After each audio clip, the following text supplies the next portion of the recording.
Over the course of his career, my next guest has hosted and interviewed a wide range of guests, from authors to musicians to some of the most prominent political figures of our times. Dick Cavett has never been afraid to push a button or two. Joining me now via Skype is the TV icon himself, Dick Cavett. Welcome, Dick Cavett. How are you? Oh, you caught me in mid-gulp. Well, that's good, as long as it was I just can't help gulp. pointing out that you look like $1 million, and on my screen I look like a mime who's been dead for 3 years. No, you're incredible. And I That's must Skype. say that when I was sick, thank you for this book, because this book just came out, and this is Brief Encounters, Conversations, Magic Moments, and Assorted Hijinks, and it is wonderful, so I recommend everybody reading it. It tells your incredible Yeah. story, and I want to go into a little bit of depth because Nixon did not like you. I don't know what you What? did. You are mentioned Couldn't you have 26. spoken that to me more gently? No, No. the great unindicted co-conspirator and I did not see eye to eye. Didn't mean to make that rhyme.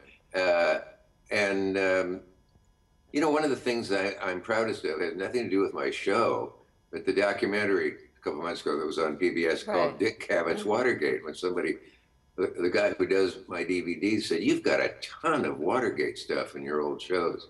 So we produced this really good show. It's online, Dick Cavett's Watergate. Right, it is online. And you interviewed people from both sides. You started out with Kennedy, Yes. and you were even in the Senate chambers doing one of your shows. How did that happen? That's hard to believe, isn't it? I don't know who Yeah. arranged that. I'm astonished when I see myself sitting there in the witness's actual chair for my show taping and saying I had no knowledge of the break-in. One of the sure laughs in the show, but it's a riveting show. And I still ask myself, how did we get to do it in the very hearing room that the entire country was glued to every day during Watergate? And there was some dissension too. How are you letting a cheap television personality come into this august hearing room doing the nation's business? Well, we did, and it was good. Well, people were watching your show to find out more about what was going on with Watergate, because you had all the information and all the people from both sides.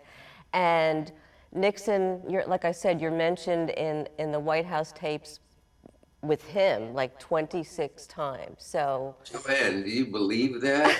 I still have not heard but the most famous one to come out at the beginning, on which I have the treat that very few citizens get of seeing the chief executive of the most powerful nation in the country say, "Cavett, what can we do to screw him?" and that's on record too, right? That's Yeah, right you there. can hear it. You can go to YouTube and see it as he sits with his lickspittle, an Elizabethan term, H.R. Haldeman, as they decide, as Haldeman sort of pretends they've been trying to get at me because Richard Milhouse Nixon found that his ideas were not getting onto my show. Well, he also wanted to deport John Lennon, and you actually were there to try to stop that. What happened with that? Yeah, when I stunned everybody by getting John and Yoko on the show, I guess first time after the Beatle breakup. Right after.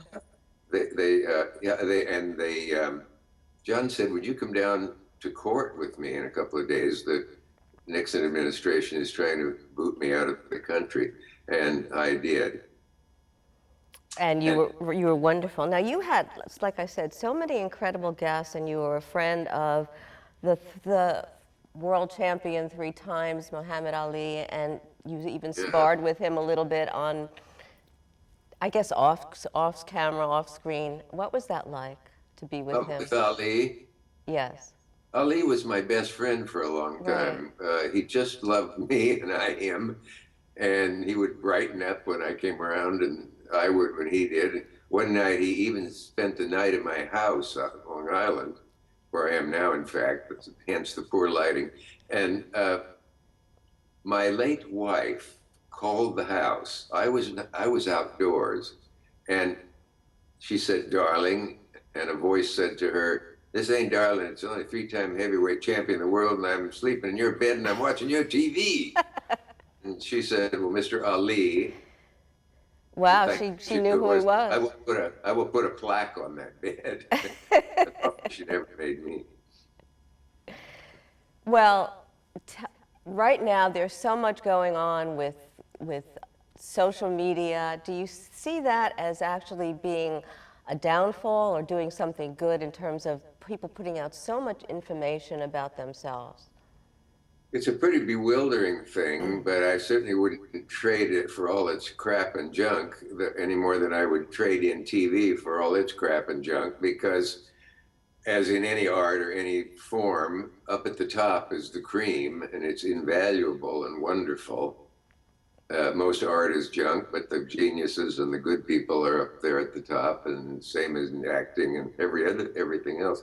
I think you can't try to keep up with everything each day from Google. The various things that you can go and hear people say profound things like, I had the greatest towel at the gym today.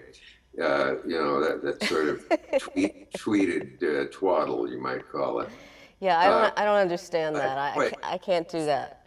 Like, what did you? I just put more cream in my coffee or something like that. That's yeah, and not even make it dramatic and say I spilled a drop or give you a little storyline. But we lived in a time, some of us, when you were too young to, when, let's say, a man wanted to write a book about Alexander Pope's poetry. His wife had to teach for 3 years so he could afford to go to England to read the files and the research and so on. And now it's at your fingertips. We'll be more with legendary talk show host Dick Cavett when we return. Stay with us.